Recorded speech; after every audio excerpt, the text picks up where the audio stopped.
So good evening, ladies and gentlemen. I hope you all had a lovely Easter. I'm Tariq, and as Shay informed you, for the past 13 or 14 years now, I've been a professional expedition leader and organiser. So I've been incredibly lucky, actually. In that time, I've had the great privilege of joining the best part of 1,500 people as they've attempted to conquer personal physical challenges abroad. So usually trekking or cycling challenges, typically in the name of charity, in some 25 countries on 5 continents. So just to mention a few, I have led cycling challenges in India and trekking challenges in the Himalayas, the Andes, and along the Great Wall of China.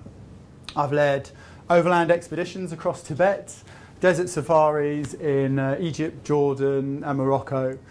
And I've accompanied groups to the summits of Mount Kenya and Mount Kilimanjaro. And I'm absolutely delighted to be here tonight.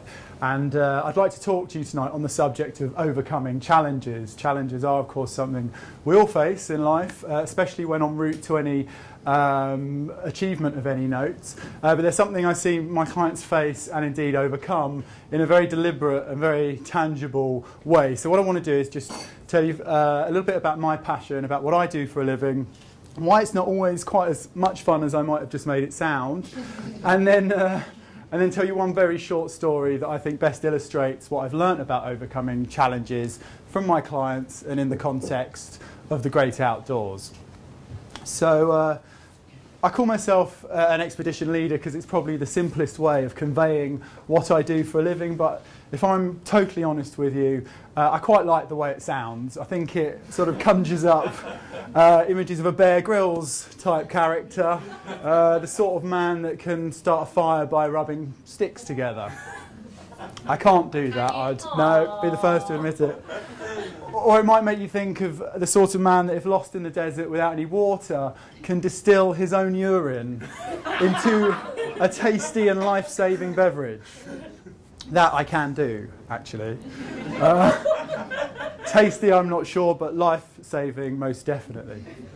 And although there is some of that survival stuff involved, in reality I wear many different hats, I fulfil many different roles depending on the needs of the group. So in addition to pointing them in the right direction when we're on a mountain path and sharing their successes with them when they summit, I'm the one they come to when their tent is leaking or they can't roll up their thermarest.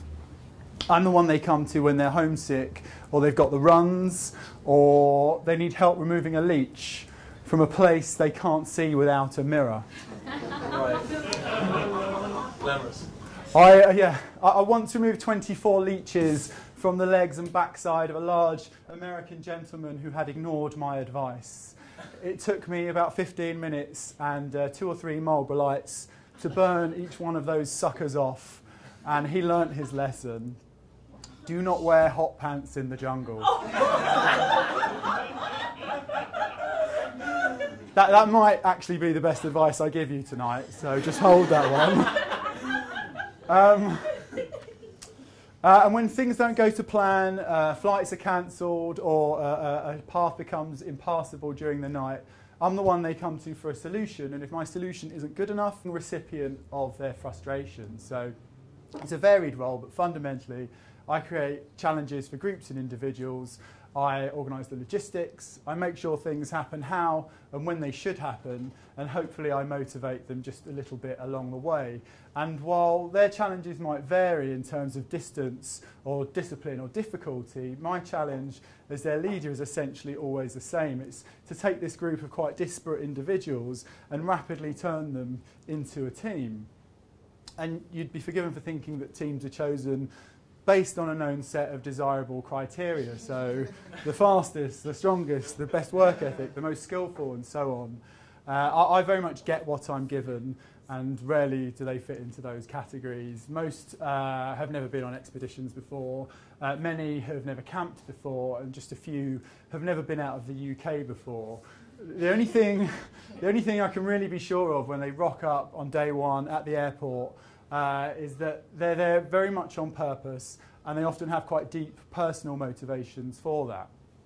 Just grab some water.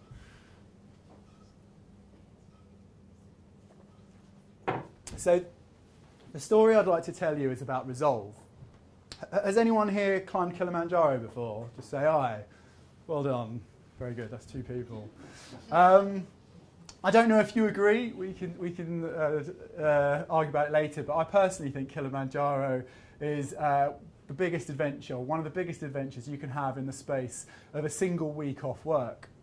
Part of the reason it's so popular, apart from being this terrific scenic trekking experience, is that it allows individuals with no technical expertise whatsoever to climb one of the 7 summits, so the highest peak on each continent. And regardless of how fit you are, the altitude element will, for most people, ensure that it's one of the toughest things you physically ever do. Now, most people make it to the last campsite. That's 4,600 metres above sea level. But according to the rough guide, less than 1/3 of the people that set off from there actually make it to the summit, meaning, of course, that 2 out of every 3 turn back. So why is that? Well, you don't sleep very much on summit night. We actually make that final push in the middle of the night. So we wake you up at about 11 p.m. on the same evening you went to bed. So you're doing very well to get 2 or 3 hours sleep in a freezing cold, high altitude tent. Then we gather together in the mess tent, we force down some tea and some porridge. Someone like me will attempt some inspiring words, and then we set off into the night. Kilimanjaro is a little under 6,000 metres above sea level, meaning we've got 1,300 to 1,400 metres of ascent up some very steep switchback trails. We do it in single file, and we do it very, very slowly indeed. And it's dark, obviously, it's night time, you can't see much at all. You might be able to make out a trail of head torches in the distance, but mainly you're looking down at your feet or the back of the feet of the person in front. But what you can see, if you take the time to actually look around you a bit, is the most amazing blanket of stars above you. You are, of course, higher than most clouds, away from any significant light pollution, and several kilometres closer to the night sky, and the view is just ineffable. It's hard to put into words. The other thing you'll notice, though, is this big black foreboding mass sort of blocking out half of that skyline, and that's Kilimanjaro. Kili is a volcano at the end of the day, and it has a very distinctive volcanic crater, and that's our target for the night. That point where those stars finish and this big darkness begins, and that is the crater rim, and we aim at that, and we trudge on, and it's cold, you're going to be wearing everything you've got. It can be -20 with wind chill. The air is thin, the hill is steep, and every single step is a challenge. And it's about now that people typically start asking certain questions of themselves, like, what the hell am I doing here? Or, can I do this? Can I be successful?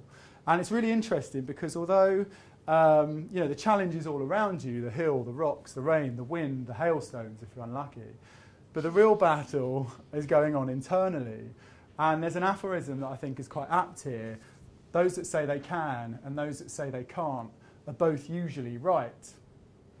Now when we're climbing Kili or any mountain, sometimes it's important not to focus too much on the overall summit. It's just too daunting, too intimidating, and instead to break it up into manageable milestones. And I'm sure you've all used that approach with any big project or undertaking. But in the context of Kili on summit night, those milestones can be the next rock or even the next footstep, and then we focus mindfully on each one without worrying too much about what's still to come or reflecting too long on what just happened before. But there is one special milestone that really makes all the difference. And if any of you go off and climb Kilimanjaro in the future and you remember nothing of what I've said tonight, which I accept is reasonably likely, if you remember nothing else, I'd urge you to remember this, that when you're cold and it's dark and you're wet and you feel like you can't go on and you're at your absolute lowest ebb, remember that in a few short hours something is going to happen that is going to totally flip your perspective of the situation and just maybe of life in general. It happens every day, but today it's really special, and I am of course talking about the sunrise. When it happens on Kilimanjaro, it warms you up, it dries you off, rejuvenates you, and it reveals to your tired eyes some of the most incredible views across Africa. On a clear day you can actually see the curve of the earth spread out in front of you. And it's really interesting to see this collective realisation on a group of individuals that even though they've got many hours left of trekking, they know at that point they're going to be successful, they're going to achieve what they set out to do.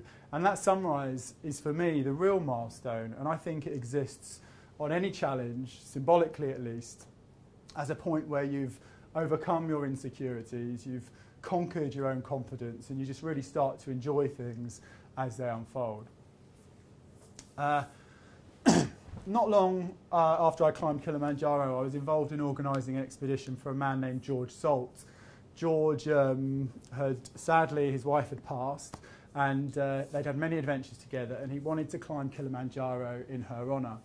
George successfully summited Kilimanjaro on the 14th of July 2010. He was 82 years old at the time, and he was immediately accepted into the Guinness Book of Records as the oldest man to have ever climbed Kili. George never seemed to doubt that he would, of course, and actually George was much more impressed when he received an award that he didn't expect. Word of his achievement spread to the USA, and Playboy magazine ran a feature on him, awarding him the Hugh Hefner Award for Outstanding Achievements by Elderly Gentlemen. I believe he's still awaiting his invitation to the Playboy Mansion. So look, if I can just leave you with something, it's this. Do you know what stops most people from successfully summiting Kilimanjaro? It isn't fitness, it isn't altitude, it isn't the weather, and as George taught me, it definitely isn't age.